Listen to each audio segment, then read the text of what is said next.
a commonality across both President Trump's administration and President Biden's administration is this desire to think about how to structure society in a way that's good for workers and to ensure that if we have open markets, that people who lose their jobs to pressures of technology and globalization have a valuable way forward in their lives.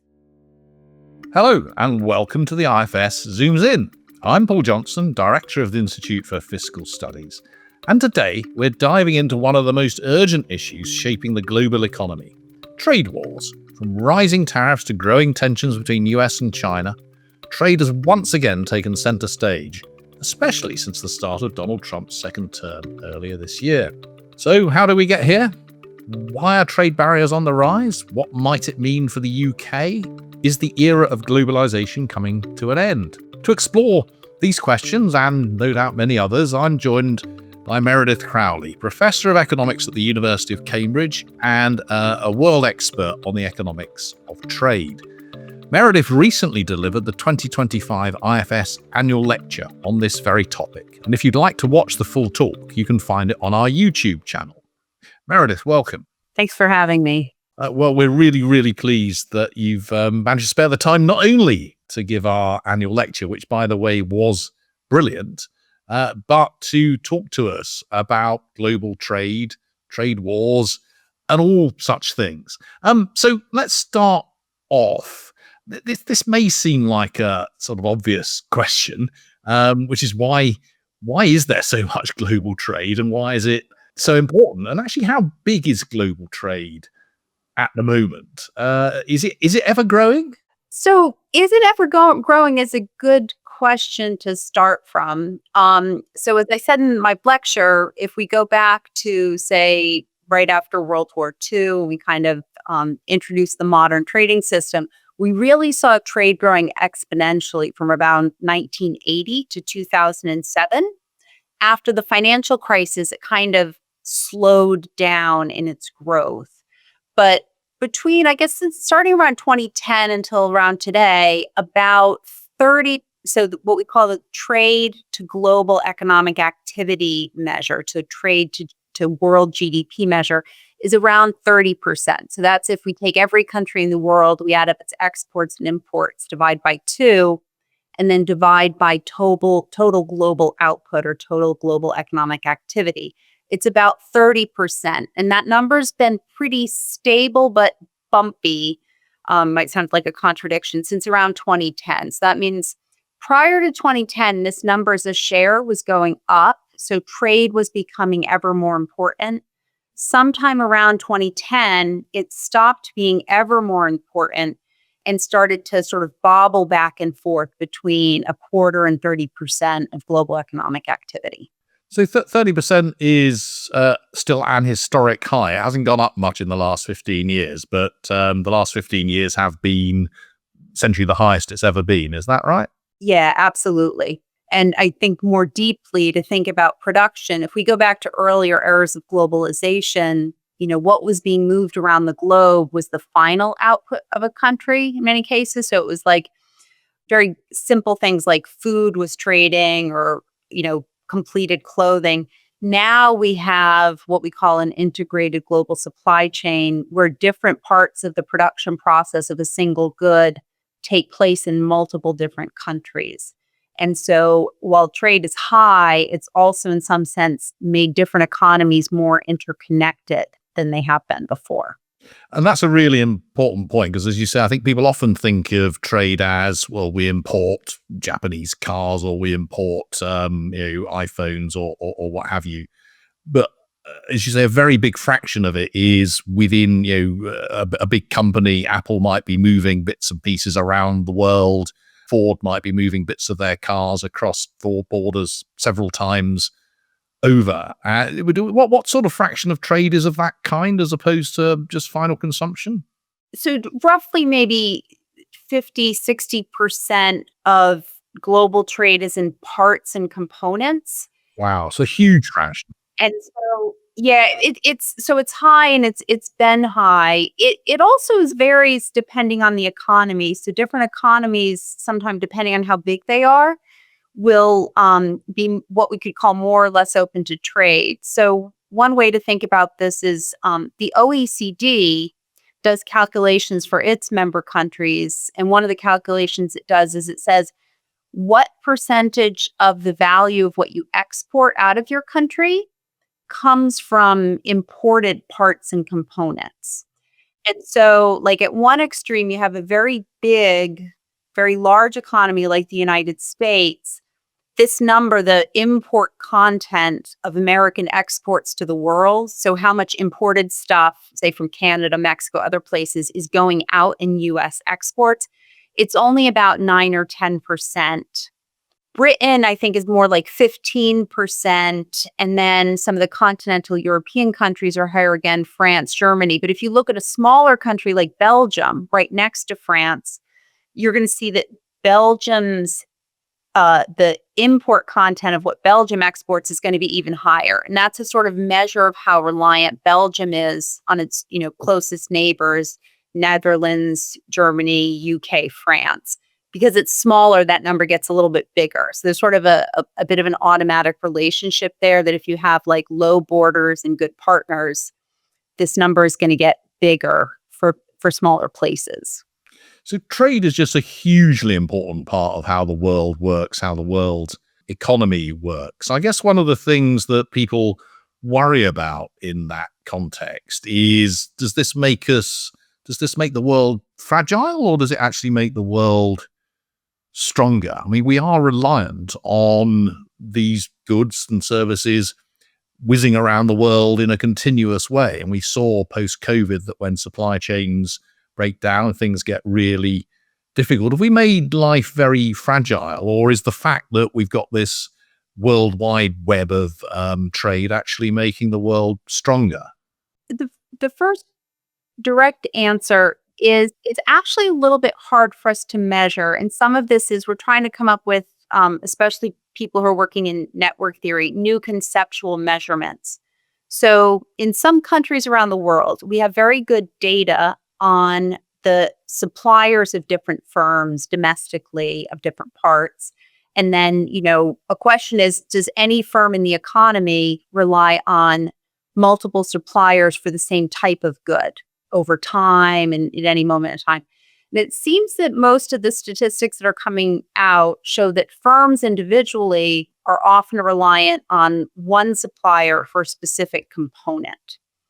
And the question becomes, how tightly tied are they to that one supplier, and how many good alternatives are available to them and available at the right price? And I think available at the right price is the place where we run into trouble, because what we can see is there are many, many firms around the globe who can now supply you very quickly with different parts and components. The question is, how costly is it for you to switch to a new supplier? But to give a very concrete example, back in 2017, before the US-China trade war began, the US's largest trading partner was China. So most of the imports going into the US were sourced from China. But, by 2019, that largest partners for the United States reemerged as Canada and Mexico.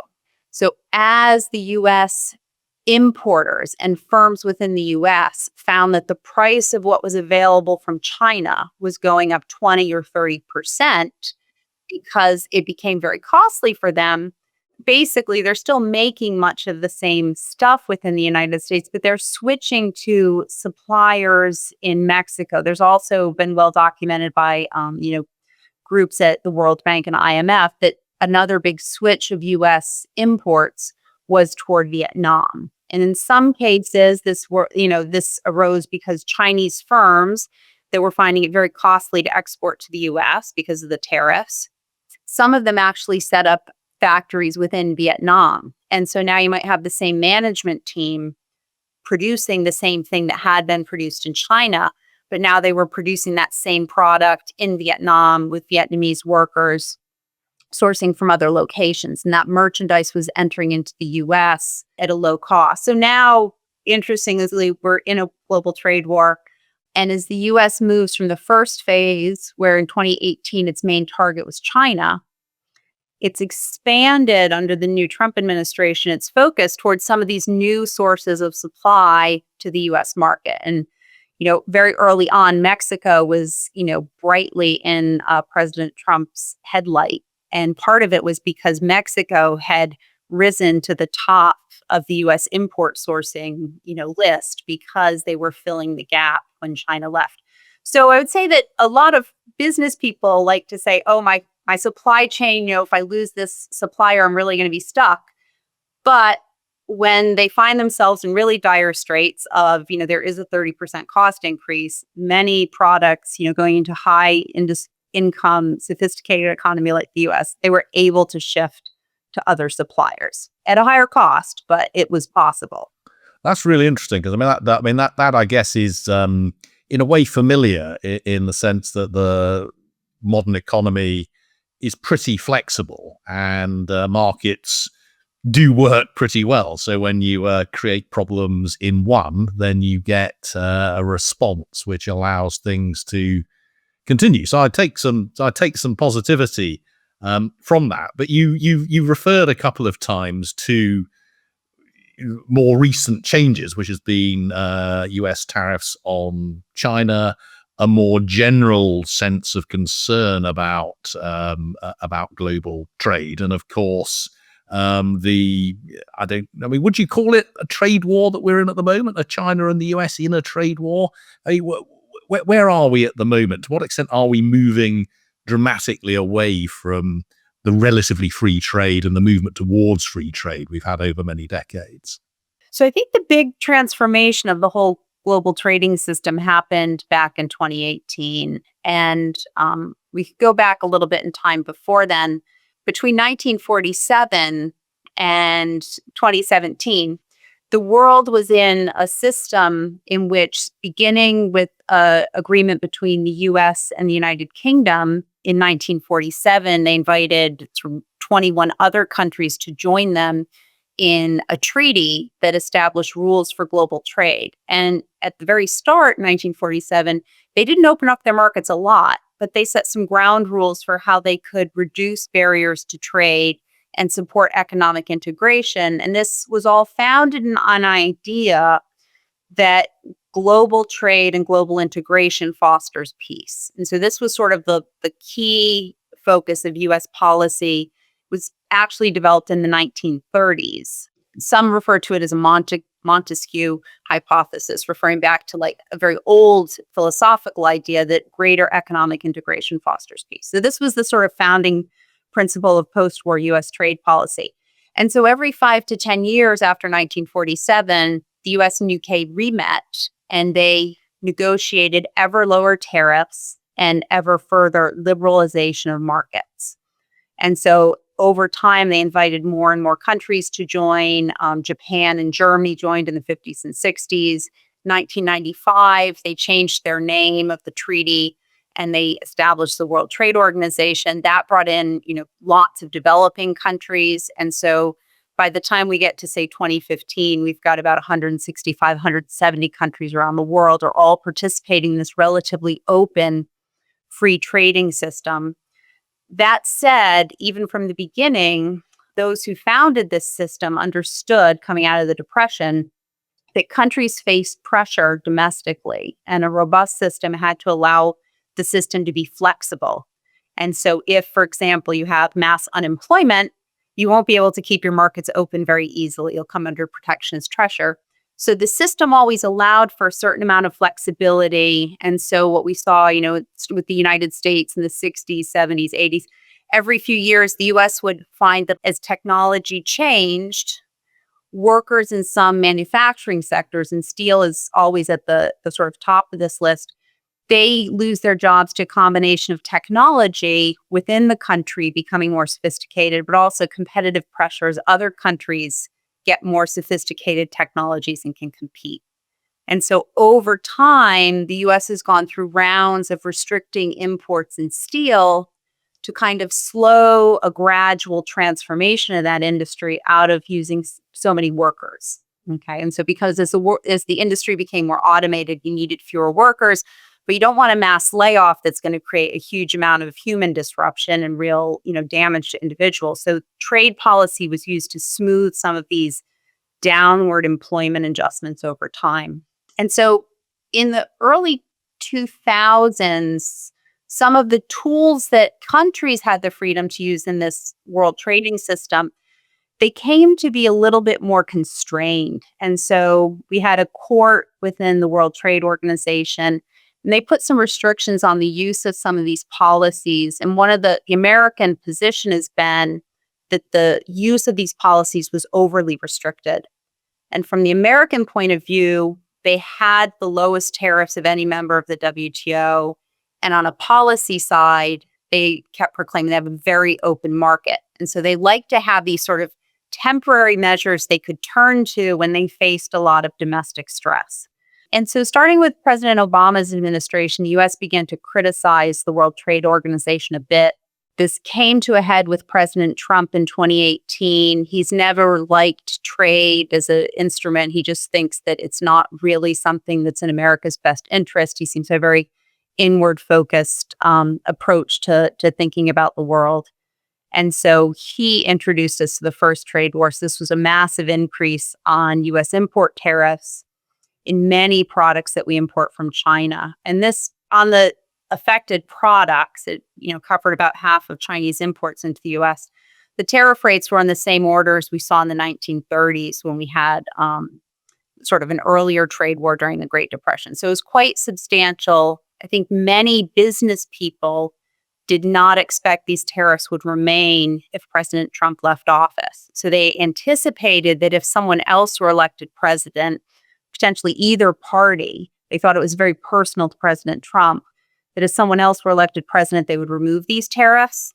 So when President Biden was elected and kept them in place, that signaled a profound shift in American policy going forward to being a less open place, a somewhat, long-standing position that this wasn't going to change very quickly.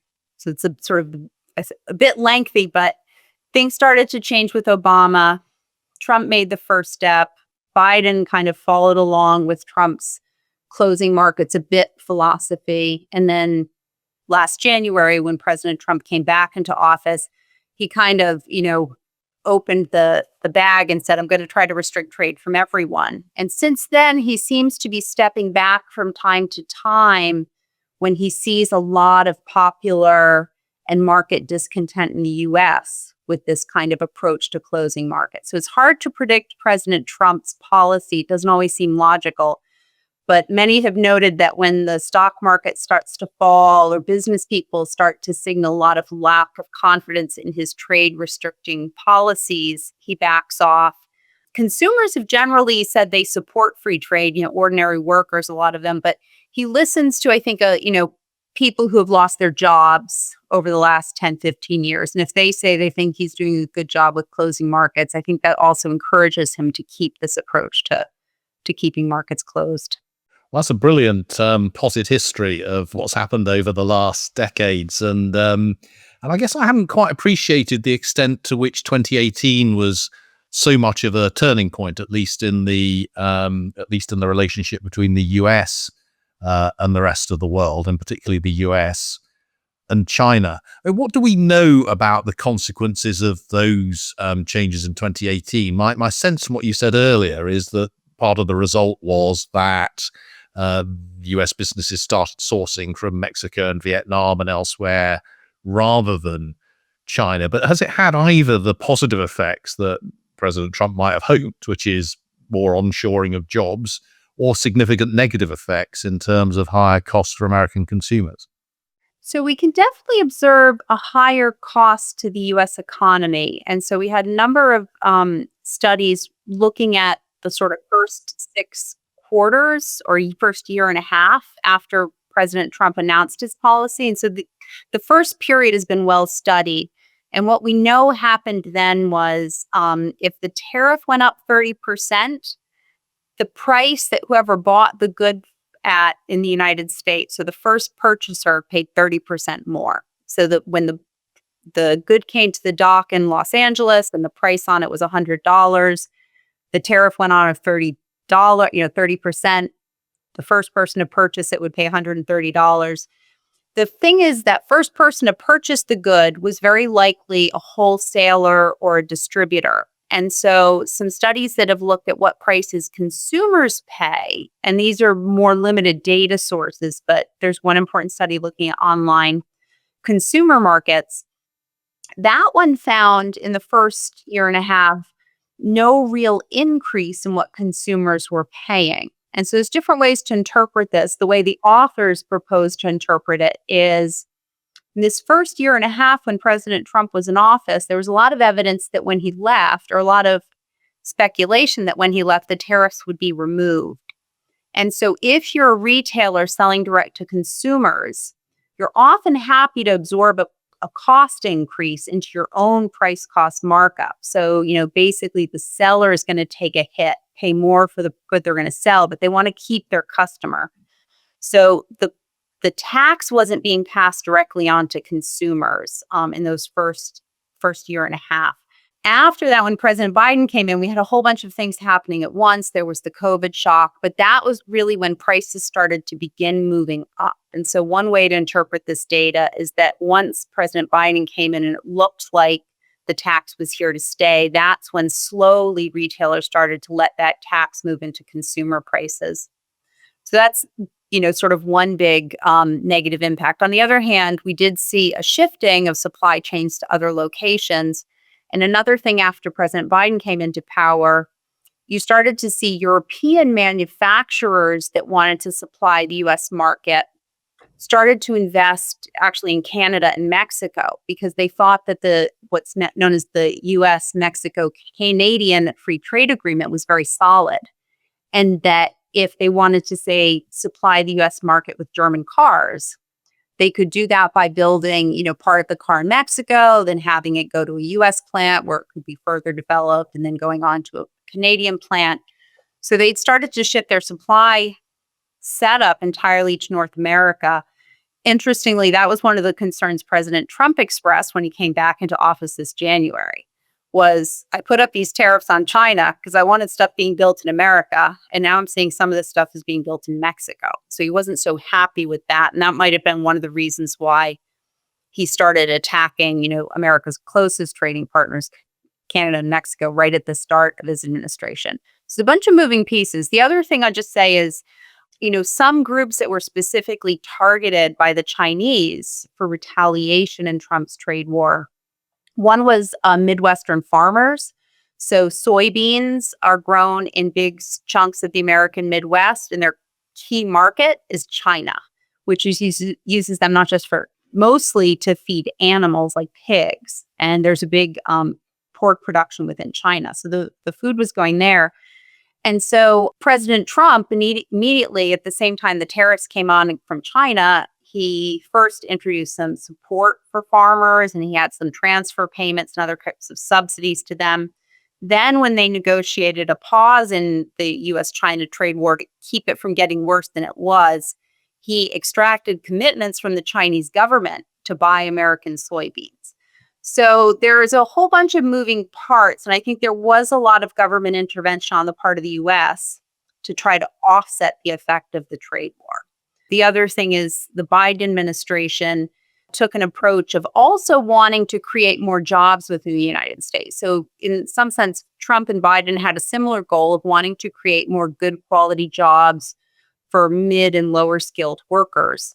Biden's approach was to use large government subsidies in industries like electric vehicles and what he was calling the green transition. So a lot of work for those who'd be involved in building solar panel farms and other types of equipment and infrastructure America would need for the energy transition. So that was a different approach to providing employment within the United States, but it was also kind of, part of this trade and industrial policy. So a general sense that government intervention in markets is really necessary to achieve certain economic outcomes.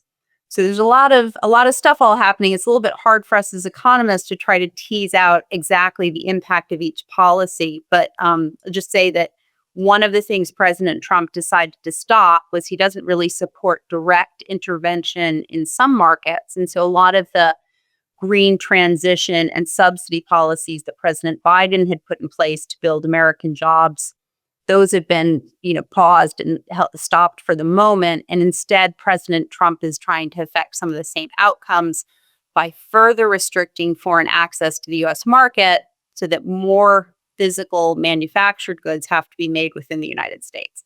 But ultimately, I think we understand as economists that we're going through a period where manufacturing is technologically increasing rapidly.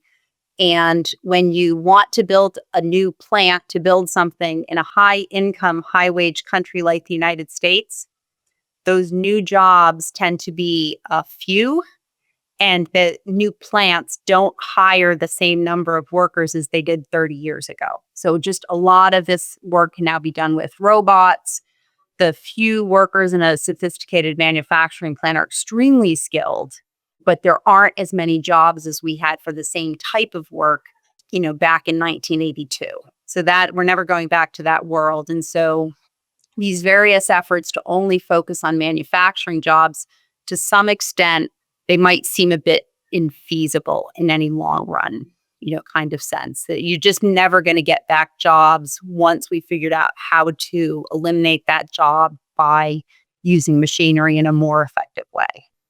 And that's part, isn't it, of the more general story of deindustrialization in the West, that people put this down to globalization, and clearly there's a role there. But technological change has got a big part to do with it. I mean, I think in the UK, actually, we still produce almost as much as we did 30 or 40 years ago with a lot fewer people, because it's a lot more productive, and you have much more in the way of machines, robots, computers, and so on doing things. And there is a real danger of looking back at where we were 40 or 50 years ago and wanting to reconstruct a world that no longer exists. So technology and globalization have moved somewhat hand in hand. I mean, it's also worth saying that, of course, globalization has been, valuable to us as consumers, because we've got cheaper goods, and to countries like China and Vietnam and so on, because they've got higher incomes and more jobs and so on. So looked across the world, it looks very positive. But as you say, there are individual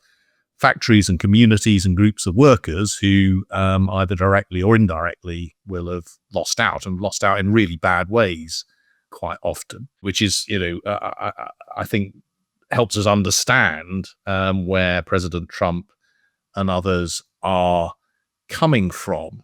I mean, bringing us forward to the current day, and what comes after so-called Liberation Day, the announcements of huge tariffs on goods across the world, and then the backing down from that, and the either short or longer term drops in those tariffs. So what's your sense of, first of all, where we might be in terms of American policy, and secondly, where trade and trade liberalization is likely to be going over the next period? It feels like extremely uncertain periods, and that uncertainty itself has costs. But do you have a sense of where we're going to end up, or are you as baffled as everybody else? Well, I think I have such a few people. Alan Beatty from the Financial Times in early January was tweeting, "Nobody knows anything." Right? It's about, like, anybody who pretends to tell you they know what's going to happen next doesn't really know what they're talking about. But with that caveat, I think it's really impossible to forecast the day-to-day variations in policy coming out of the Trump administration. But in the longer term, the question is, President Trump won't be president forever, and sooner or later he'll be replaced either by someone of his party or the opposition party. And then the question is, what policy will that next leader in the US pursue? And, will we see sort of support for open markets going forward? And I think a big question, sort of a commonality across both President Trump's administration and President Biden's administration, is this desire to think about how to structure society in a way that's good for workers, and to ensure that if we have open markets, that people who lose their jobs to pressures of technology and globalization have a valuable way forward in their lives. And so where the Democratic administration approach was that they wanted to use a lot of industrial policy. And so I could see that coming back in the next Democratic administration. But I think also if you hear other people of President Trump's party, even somebody like J.D. Vance, I don't think he's ideologically deeply attached to either free markets or government intervention. I think he's in some ways a bit of a populist, and he wants to think about what are a benefit to sort of ordinary Americans. So I think that shift that we have toward industrial policy as a sort of valued option by policymakers is very likely here to stay. And if you look at the European Union and you see what Ursula von der Leyen has been pitching over, since 2023, she addressed the European Parliament in 2023 and said, I have a clear ambition for Europe that we all share, which is green technology has to be made within the European Union. And, just last October, they put very high import tariffs on Chinese electric vehicles. And so the question is just, are these attempts at industrial policy to keep certain amounts of manufacturing, in different parts of the world, are they too little too late, or have they signaled a real shift? And this goes back to your original question about supply chains.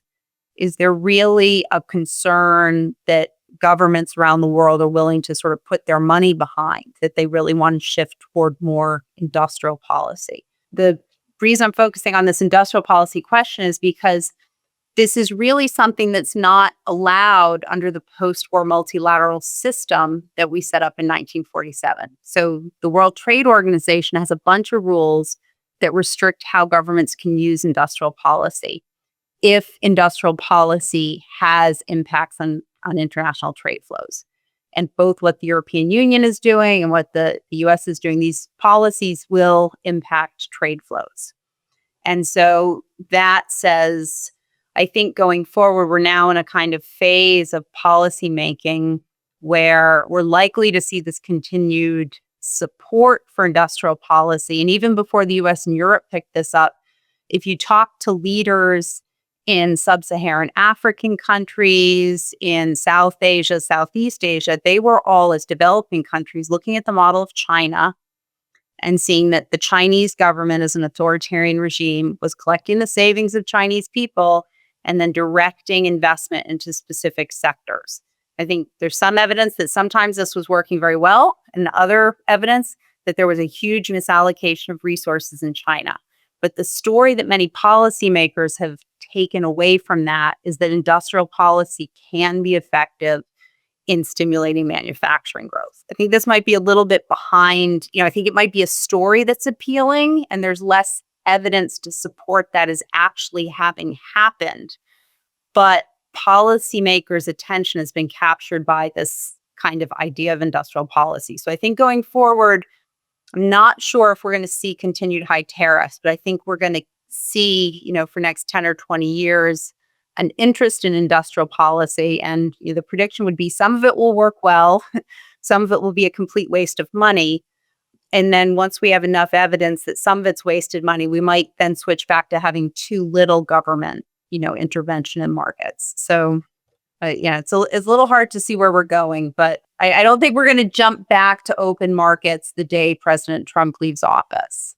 No, and it's very striking that didn't happen when we got the move from Trump to Biden. And as you say, there's increasing interest in these sorts of policies across Europe, and it's quite difficult to tell quite where UK government policy is at the moment, but at least some indication of change there. It's very striking, your sort of description, in a sense, of us being on I'm not quite sure what the right metaphor is, but some kind of up and down process whereby we become more open, and then we see the downsides of that, and then we have more government intervention and less openness, and as you suggested, we'll see the downsides of that and go back towards a more liberal view of economics at some point in the future. And I guess one sees that across all sorts of areas of policy, and of course all of that, the uncertainty around all of that itself carries costs, because people don't know, as you say, nobody knows anything about where we're going to go, and that's true of companies making their decisions. And that really does suggest that we're in, at least for a few more bumpy. Well, we're clearly going to have a few more bumpy months because we don't know where President Trump's going to be going, and then some more bumpy years after that because of the uncertainty around that. But I do take some positives from what you're saying. It sounds like I think your take on it is that we have a reasonably robust international system, one that can adapt to governments doing daft things, and indeed, as we've seen with President Trump, the capacity of the markets to force the hand of politicians when things look like they're going horribly wrong, and almost a self-correcting system when, over a long period of time, things move from in one direction to the other. Am I being hopelessly optimistic here? No, I think one thing to say though is as much as I think like, okay, we're in this period where we're having rising markets, uncertainty itself is negative for business investment, right? And if we want to think about economic growth, meaning we're getting more out of the resources we're putting in, that's a function of how much economies are investing. And when businesses and individuals can't see, okay, should I get this new equipment? Will I be able to sell stuff with the equipment I'm going to buy? Or is it going to be that some policy change is going to come along and I'm not going to be able to sell stuff? So I better wait 6 months to make this investment. When you have this happening across the board with, hundreds of thousands of businesses around the world all holding back on investment because they're not sure where policy is going, that slows down the rate of global growth. And so in the long run, this kind of unpredictability of policy is bad for, human welfare. And not just, people, it's not just pure like, some folks on the left worry about, investment being just about GDP growth. Some of these investments can be for very positive things like energy saving technologies and making, investments into cleaner energy and investments into lowering carbon footprints. So not just material output, but other types of things we value. Those investments slow down as well. And so I think there's a risk that if we have really capricious government, that can be much more negative for people. And so I think one of the great undervalued aspects of the world trading system we had was great amount of stability, great amount of predictability, allowing, human progress. And like, as you said, we in the high income world have been very worried, rightly so, about the well-being of workers at the lower end of the skill distribution. But in 1990, there were 2 billion people on the planet living on less than $2.85 a day. And by last year, that was down to 692 million. So that's enormous human progress. It's still very, bad in that we really shouldn't have human beings living in those types of conditions anywhere. But it is a huge step forward that, we have to recognize that is also part of the consequence of this globalization and technological dissemination is that, a lot of well-being has been created. Absolutely. I think it's a really important point. One I try to make reasonably frequently is that the world is a much better place than it was 30 years ago in general. Still could be a lot better, and particularly because of those billions lifted out of extreme poverty across the world. We ought to start to bring this to an end, but I want to end by asking you a really unfair question, which is, in the light of everything we've just discussed, and if you were advising Keir Starmer or Rachel Reeves how to respond to what's happening, particularly from the US, what would you say? I mean, do you think they're doing broadly the right thing by getting bilateral deals with the US, which look quite good? Do you think they should be responding more robustly? Do you think they should be doubling down on free and open trade? I mean, how do you think, how should a country like the UK respond to something which really is kind of happening to us because of what the US is doing, happening to us because of the response of China and so on? So my sense is that in the negotiations with President Trump, I think they were quite wise. And I think I'd also say the Europeans to date have been pretty wise in trying not to inflame the dialogue in a way that antagonizes the US to lead to ever more restrictions. And I think, kind of beginning with, we've been trading partners for a long time. We want to keep markets as open as possible. what can we do to keep, relatively open markets? I think that was a wise approach. And I could see that one possibility of where the world is going is one point of dissatisfaction President Trump started with was he said the US is more open in terms of policy than our trading partners in Europe, our trading partners in Japan. And so there's truth to that statement. And so he had said early on, we can, hit a higher point of tariffs among all of us, or we could hit a lower point. I think the UK managed to kind of get a relatively low tariff, relatively open approach. And I think that that's potentially setting a standard that other countries can follow. So I think it's unlikely that any country is going to be able to get President Trump to completely open markets. But I think sitting down and working out something that's reasonably open, but gives the president some ability to say, oh, I've delivered on commitment to lower skilled workers who wanted higher tariffs. At the same time, I haven't closed markets in the way I did against China. I think that was wise.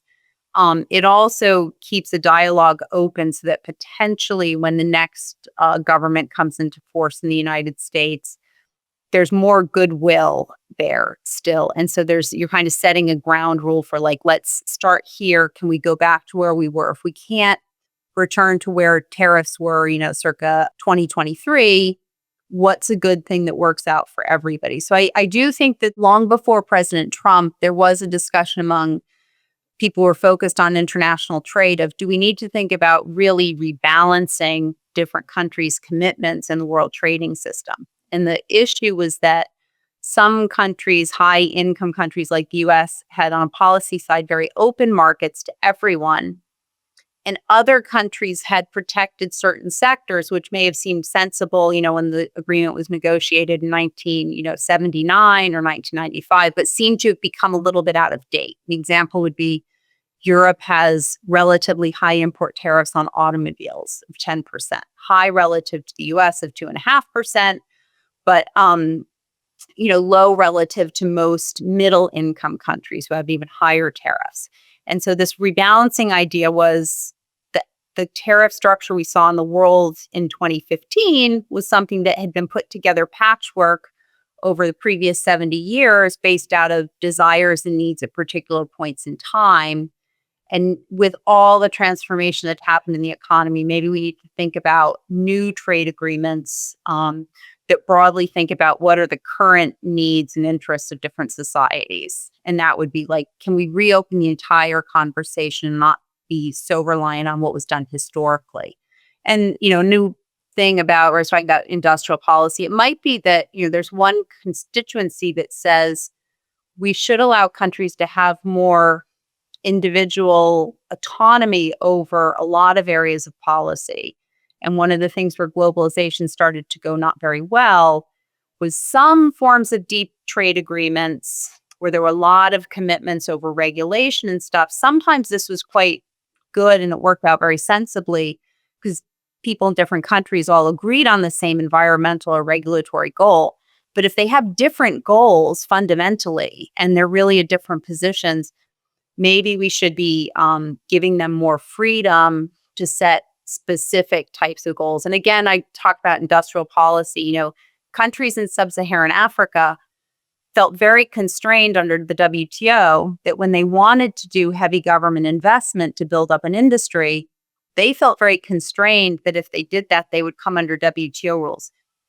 A realistic, view of this would be actually that would have been fine, even if they put a lot of money into industrial policy. They might not have had a very big impact on world trade. And so if they wanted to try that, we should have let them do it. On the other hand, we had a huge country like China pouring tons of money into industrial policy. And when we tried to regulate them at the WTO and say you're putting too much money in, it's really distorting trade flows, they were able to, one interpretation is they use different legal methods to say, oh, well, what we do is really within WTO rules. And it seemed to, violate the spirit of many commitments, if not the letter of the law.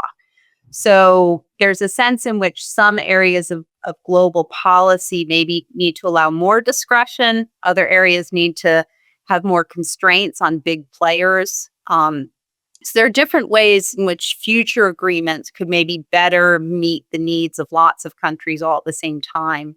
And so that's where I think, thinking optimistically, as we see all these changes taking place, it maybe gives us a new place to build a further, like, sort of future system on that can better meet what people want, next level of technology and the next kind of state of the world. Well, thank you for that, Meredith. I mean, there is so much in what you've been talking about in the last 40 minutes or so. One thing I took out of it in answer to my last question is you think the British government's been relatively wise, which is not something we hear enormously frequently. So I think they'll be very pleased to hear you say that.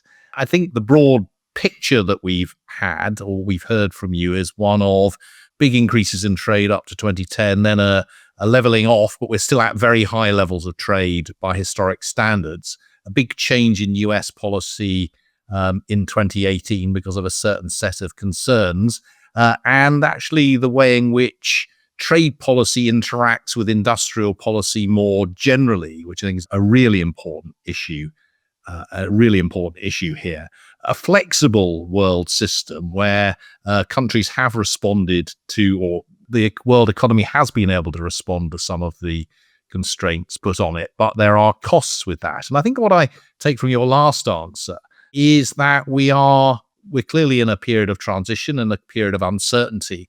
And over the next decade or more, we're probably going to need to find a new way of managing world trade and thinking about how countries interact with each other, because we're clearly now in a position where certainly the biggest economy in the world isn't really recognizing the role of the WTO in its normal sense. And this is going to be another difficult period of transition, but no doubt at some point we'll get through that.